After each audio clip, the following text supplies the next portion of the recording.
توجیک امروز ما تصمیم گرفتیم که درباره یکی از قهرمان فیلم قول ایرین وردیم یعنی آتش به شما معلومات دهیم.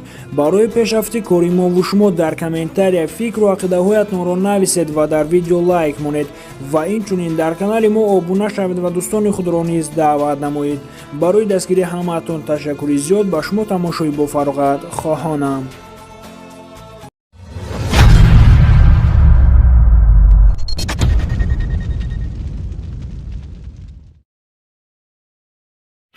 ایرین وردیم 7 اکتبر سال 1988 در شهر کنیا ترکیه به دنیا آمده است.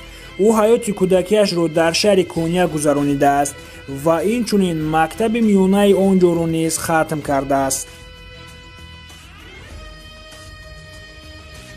او بعد ختم مکتب به دانشگاه با نام گلیچ در فاکولته تئاتر داخل می شود و پس از چند مدت دانشگاه را با موفقیت ختم می کند.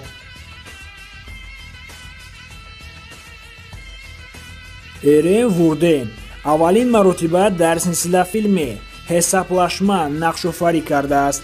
ایرین وردیم مدت به بوکس شوق و هوس داشت. در وقت‌های خالگی او استراحت کردن و بسیارتر فیلم تماشا کردن را دوست می‌دارد.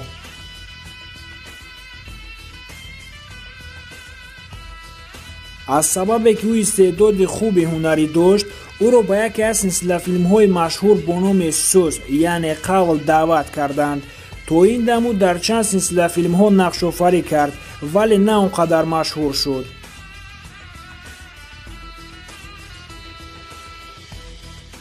بعد نقش‌آفرینی کردنش در سلسله فیلم سوز، او در بین همه یکی از بهترین ها گشت.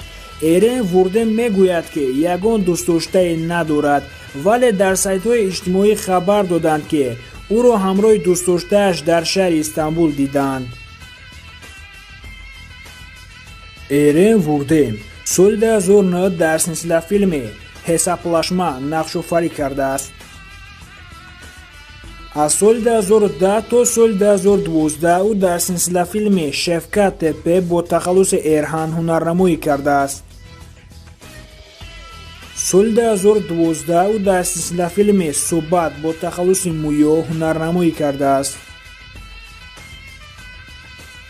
سال 2013 او در سلسله فیلم ارکا سوکاکلار با تخلص عثمان نقش‌آفرینی کرده است.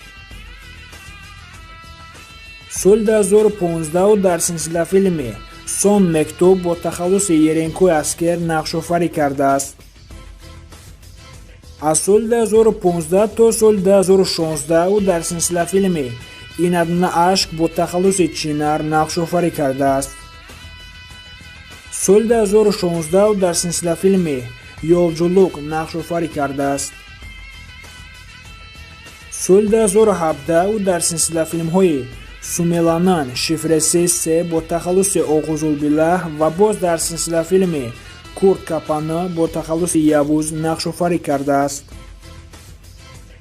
از سال 2017 تا سال 2019 او در یکی از سلسله فیلم‌های مشهور با نام سوز یعنی قول با تخلص آتش اجر نقش‌آفرینی کرده است.